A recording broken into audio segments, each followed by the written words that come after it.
Good morning, everyone. We were discussing about some tools. One of the tool is TAP.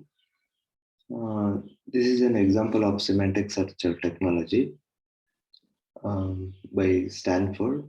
You can visit the website tap.stanford.edu. It's a project involving researchers from the Stanford, IBM, and World Wide Web Consortium.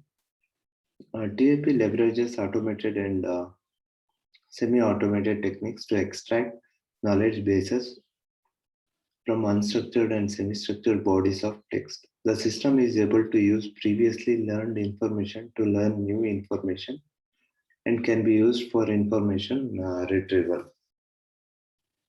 Ontology describes concepts and relationships with a set of representational vocabulary.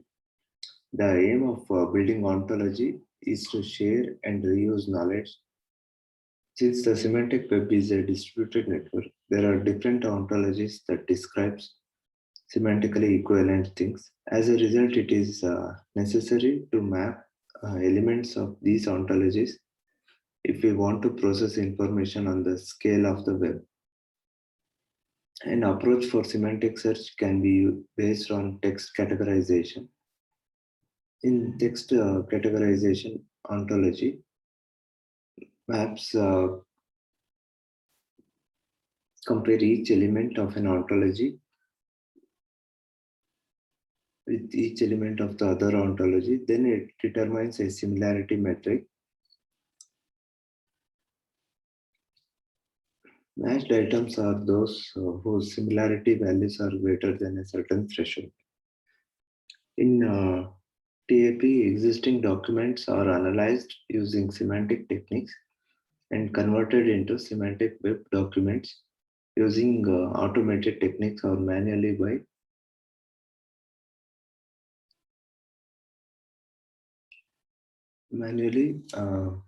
by the document author using standard word processing packages. Both automated and guided analysis are used for intelligent reasoning system and agents. As a result, traditional information retrieval techniques are enhanced with more deeply structured knowledge to provide more accurate results. The solutions are built on a core technology called semantic web templates. Utilizing knowledge representation, the creation, consumption, and maintenance of knowledge becomes transparent to the user. Where TAP utilizes RDF schema, and OWL. One more tool is Soogle. Soogle is a crawler-based indexing and retrieval system for semantic web documents using RDF and OWL. It is being developed by the University of Maryland, Baltimore. It extracts metadata and computes relation between documents. Discovered documents are also indexed by an information retrieval system to compute the similarity among a set of documents and to compute rank as a measure of the importance of semantic web document. Semantic web RDF and OWL documents are essentially a parallel universe to the web of online HTML documents. A SWD is known for its semantic content since no conventional search engine can take advantage of semantic features. A search engine customized for SWD, especially for ontology, is necessary to access, explore, and query the web RDF and OWL documents. A prototype semantic web search engine, Soogle, facilitates the finding of appropriate ontologies, helping users specify terms and qualified type. In addition, the Swiggle ranking mechanism sorts ontologies by their importance. Swiggle helps users integrate semantic web data distributed on the web. It enables querying SWDs with constraints on the classes and properties. By collecting metadata about the semantic web, Swoogle reveals interesting structural properties such as how the semantic web is connected, how ontologies are referenced, and how an ontology is modified externally. Swoogle is designed to scale up to handle millions of documents and enables rich query. Constraints on semantic relations. The Swoogle architecture consists of a database that stores metadata about the SWDs. Two distinct web crawlers discover SWDs and compute semantic relationships among the SWDs. SWD is nothing but a semantic web document. The semantic web document is a document in RDF or OWL that is accessible to software agents. Two kind of SWDs create semantic web ontologies and semantic web databases. A document is in SWO, like semantic web ontology, when its statements define new classes and properties or by adding new properties. A document is considered as SWDB when it does not define or extend terms.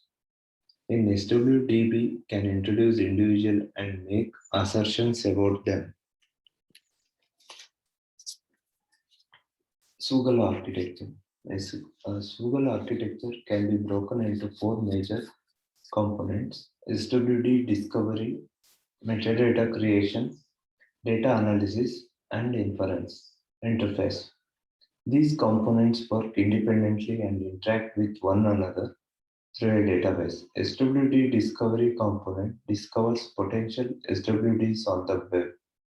The metadata creation component caches a snapshot of SWD and generates objective metadata about SWDs at both the syntax and at the semantic level. The data analysis component uses the cached SWDs and the created metadata to derive analytical reports, such as classification of SWOs and SWDBs, rank of SWDs, and the information retrieval index for the SWDs. The interface component focuses on providing data service. Finding SWDs. It is not possible for Swoogle to parse all the documents on the web to see if they are SWDs.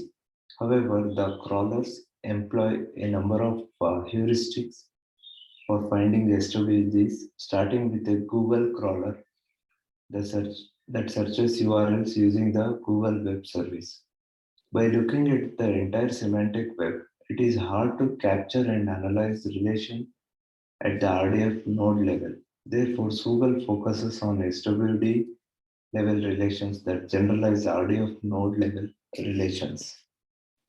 Ranking SWDs. The Swoogle architecture algorithm ontology rank was inspired by Google's PageRank algorithm and is used to rank search results. Ontology rank takes advantages of the fact that the graph formed by SWDs has a richer set of relations and the edges represent explicit semantic derivables for the RDF and OWL. Given SWDs A and B, Swoogle classifies inter-SWDs links into four categories. First one is imports of A, B. A imports all contents of B. Uses term A, B. A uses some of the terms defined by B without importing B. Extents of A, B. A extends the definitions of terms defined by B. Asserts. A makes assertions about the individual defined by B. These relations should be treated as follows. If a surfer observes the import A, B relations while visiting A, it will follow this link because B is semantically part of A.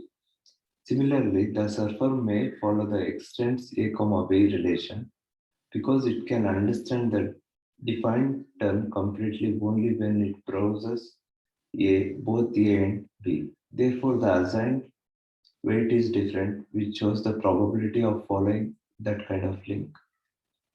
To the four categories of inter-SWD relations. The RDF node level relations to SWD level relations count the number of references. The more terms in B referred by A, the more likely a surfer will follow the link from A to B.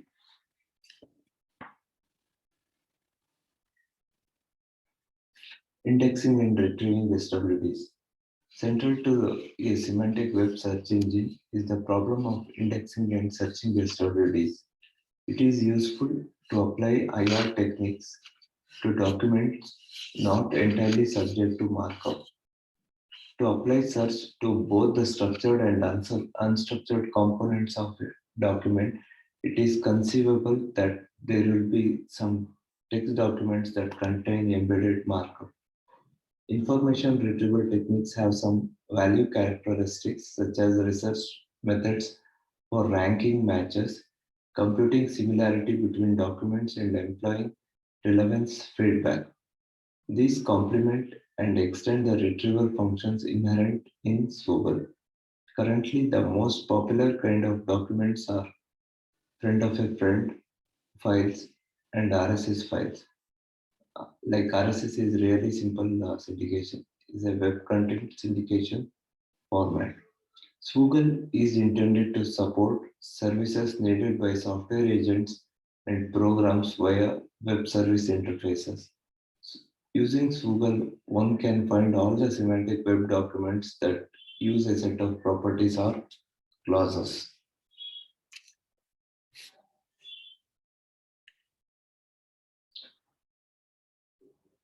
Next topic is social network analysis. Here we need to answer like this is based on certain questions like how do we rank pages on the web? How do we explain the success or failure of entrepreneurs in terms of their business contacts? What is the advantage of terrorist networks built from loosely coupled cells?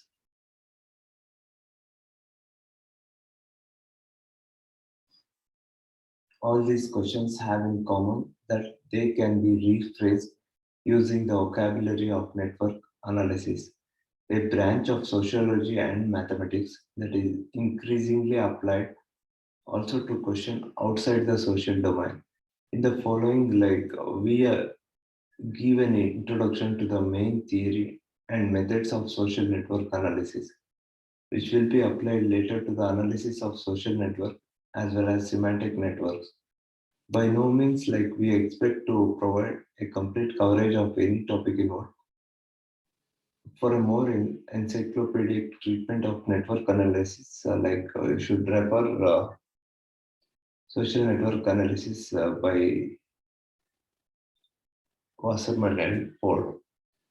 While science is often looked upon by researchers from the exact sentences as vague and thus necessarily inconclusive, network analysis should appeal to all as one of the most formalized branches of social science. Most of these formalism are based on the simple nodes and edges representation of social networks to which a large array of measures and statistics can be applied. While some of the more sophisticated of these methods require a deep mathematical understanding to be applied correctly, the simple concepts discussed should be easily understood by anyone with an advanced level of not so advanced level of mathematics. What is social network analysis? It is the study of social relations among a set of actors. The key difference between network analysis and other approaches to social science is the focus on relationship between actors rather than the attributes of individual actors. Network analysis takes a global view on social structures based on the belief that types and patterns of relationships emerge from individual connectivity, and that the presence or absence of such type and patterns have substantial effects on the network and its constituents. In particular, the network structure provides opportunities and imposes constraints on the individual actors by determining the transfer or flow of resources across the network. The focus on relationship as opposed to actors can easily be understood by an example. When trying to predict the performance of individuals in a scientific community by some measures, a traditional social science approach would dictate to look at the attributes of researchers such as the amount of grants they attract, their age, the size of the team they belong to, etc. A statistical analysis would then proceed by trying to relate these attributes to the outcome variable, that is the number of publications. In the same context, a network analysis study would focus on the interdependencies within the research community. For example, one would look at the patterns of relationships that scientists have and the potential benefits of or constraints such relationships may impose on their work. For example, one may hypothesize that certain kinds of relationships arranged in a certain pattern may be beneficial to performance compared to the case when the pattern is not present. The patterns of relationships may not only be used to explain individual performance, but also to hypothesize their impact on the network itself. Attributes typically play a secondary role in network studies as control variables. Social network analysis is thus a different approach to social phenomena and therefore requires a new set of concepts and new methods for data collection and analysis. Network analysis provides a vocabulary for describing social structures, provides formal models that capture the common properties of all social networks, and a set of methods applicable to the analysis of networks in general. The concepts and methods of network analysis are grounded in a formal description of networks as graphs. Methods of analysis primarily originate from graph theory, as these are applied to the graph representation of social network data. Network analysis also applies statistical and probabilistic methods and to a lesser extent algebraic techniques.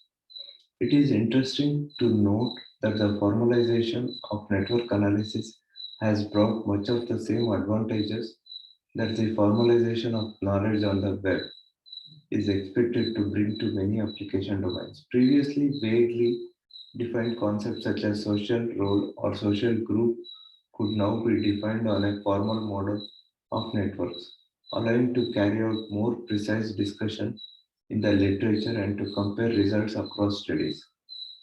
The methods of data collection in network analysis are aimed at collecting relational data in a reliable manner. Data collection is typically carried out using standard questionnaires and observation techniques that aims to ensure the correctness and completeness of network data. Often records of social interaction, publication databases, meeting notes, newspaper articles, documents, and databases of different sorts are used to build model of social networks. So this is just introduction to social networks. Um, in the next class, we shall see how analysis can be done for this social network data. Once it is gathered, what sort of analysis can be made out of this. Okay, for today I will just stop here. All of you mark your attendance. Next topic I will take up in the next class. Thank you.